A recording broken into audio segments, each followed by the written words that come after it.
The binomial expansion. This is not the binomial expansion, but it is a good place to start. It shows how an infinite series can converge. It also gives me a chance to show off this spreadsheet.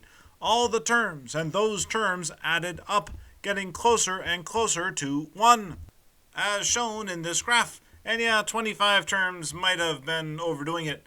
This is also not the binomial distribution, but it does have a cool name, and it is a cool way to approximate pi, oscillating back and forth and getting closer. Or try this, average the previous two terms to get even closer. Anyway, this is the binomial expansion, and I'll use imprecise language referring to this as x to the t, t for term, and this has t factorial, but the question remains, what does it do?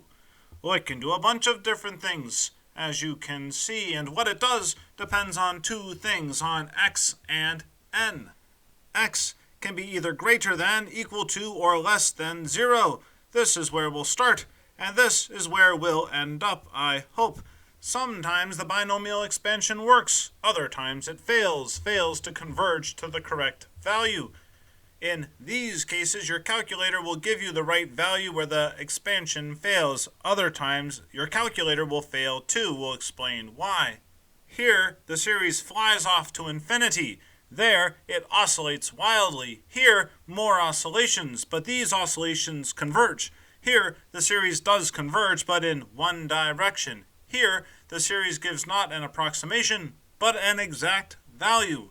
So if that is where we're going, here is where we'll get started with just two values. Oh, and one more thing, there's a neat trick that might be interesting at the end of the video, so there's the teaser for that. X can be either greater than, equal to, or less than 0. We said that before, but it's the same thing with n. And then x gets more complex. Let's see what happens at x equals 2, n equals 3. The calculator says 27, and the graph converges. No, it goes exactly to that value, exactly to 27. We turn to the spreadsheet and see 4 terms. Here's why. That's why. That kills all the future terms. And by the way, ignore this bump. It's meaningless. It should look like that. Bigger x and n values gets us into the millions. But we're still getting an exact result with a finite number of terms, as shown here. Next, let x get small, 1.05, and n equals 15. This will let us focus on that cool curve. The terms are getting bigger and bigger and then getting smaller. Here's why. Early on in the series, these terms dominate. 15 times 14, that means business, but later on, it's the factorial and the denominator that takes charge. Factorial is a beast. If you don't believe me, try to find 10 factorial. And no offense, but this x to the t guy, you won't matter much. And then he turns around and says, oh yeah, well that's just because you made me so close to 1. If I was bigger, I'd matter, like 4, 16, 64, 256, true. But factorial will still win. For example, 10 factorial beats 4 to the 10.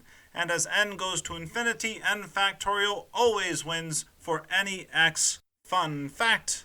But enough about big numbers. What happens when x is small? The same sort of thing. The only difference here is that the x to the t term will help crush our spirits. Time for an easier case. X equals 0 gives us 1, right, right, right, right.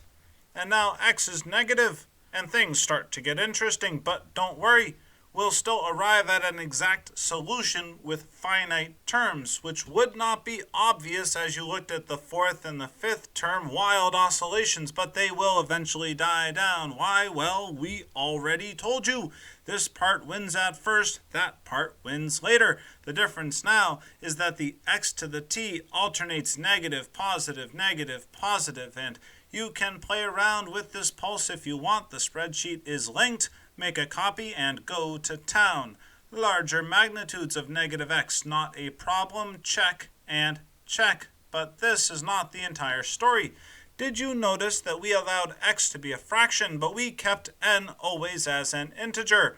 And that is wrong. Exponents are so much more than just repeated multiplication. Your calculator, for example, has no trouble evaluating 3 to the 3.5 power, which should be possible for our binomial expansion also, but it isn't.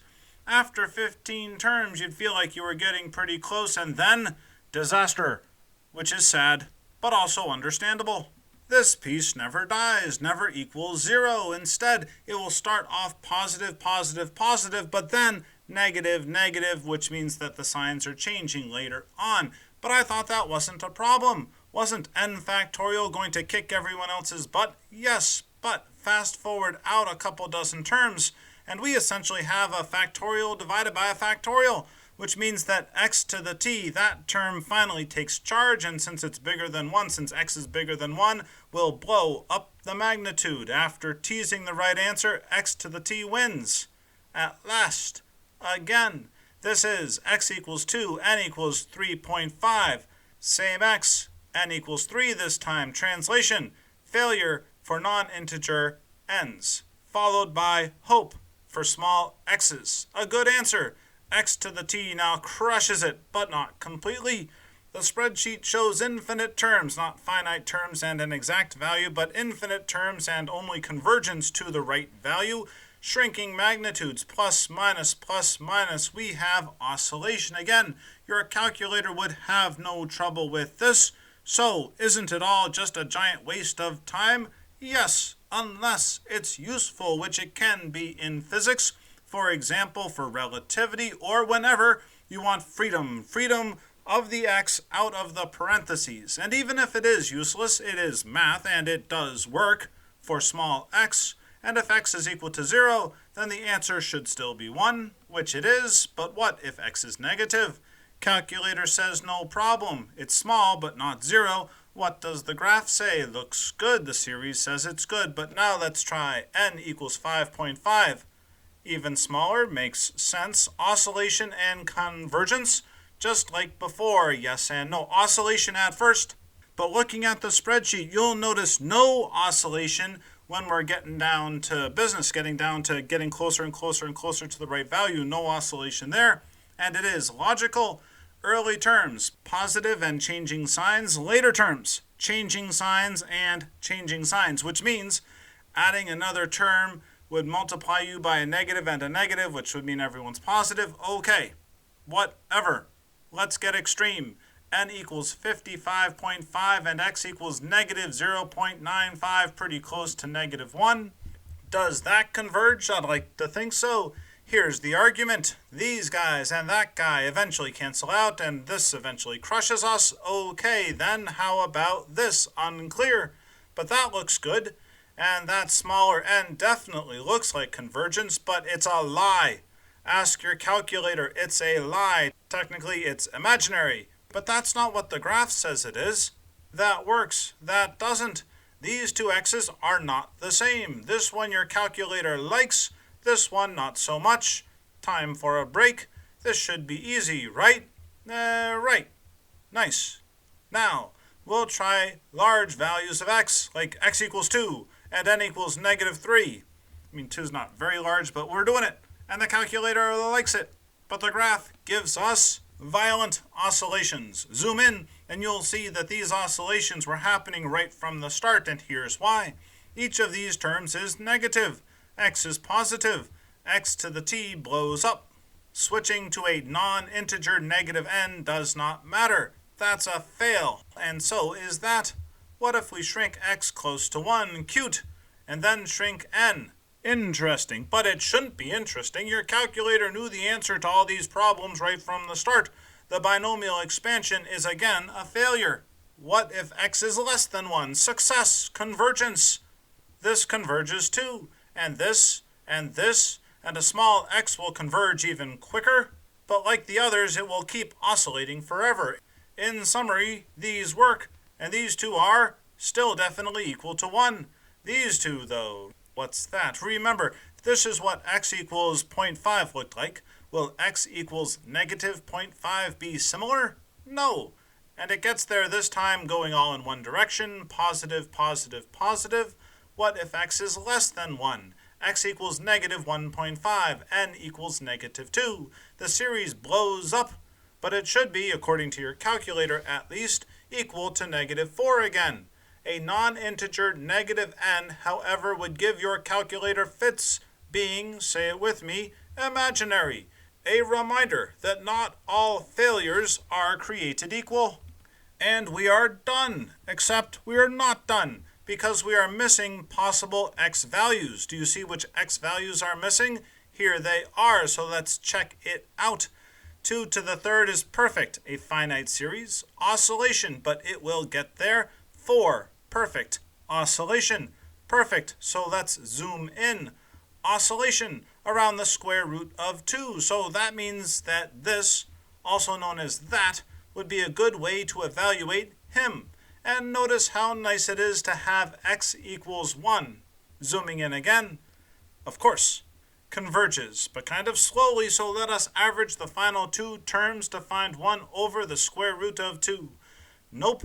On, off, 1, 0, 1, 0 definitely will not converge unless you do that, unless you average the last two terms, in which case you would get 1/2, which is just what your calculator wanted.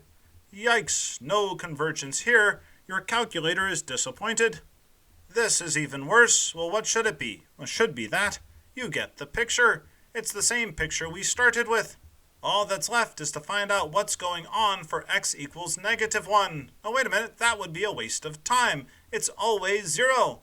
Well, this is, but that isn't. Not imaginary numbers this time, even worse, undefined. But that's the calculator. What will the binomial expansion say? Converges to 0. And by the way, it's not oscillating. 0 exactly. Converges, not oscillating. 0 exactly. 0 getting there eventually. 1, according to the series, and also according to some calculators. Other calculators aren't so sure. It's a long story. I did another video about this. It's interesting. Anyway, blast off. And the calculator says error, undefined, not imaginary. 1 over 0 is not a thing. Yeah, we're done now. The binomial expansion, with the caveat that not all the checks and not all the failures are the same. Oh, and the one final thing, that neat trick I teased earlier, x and n do not have to be independent of each other. What if we set x equal to 1 over n, and then n, we made it really big? In that case, the binomial expansion would converge to the value of e. Here's the trick. It's really a quiz question. Is that oscillating around e or not?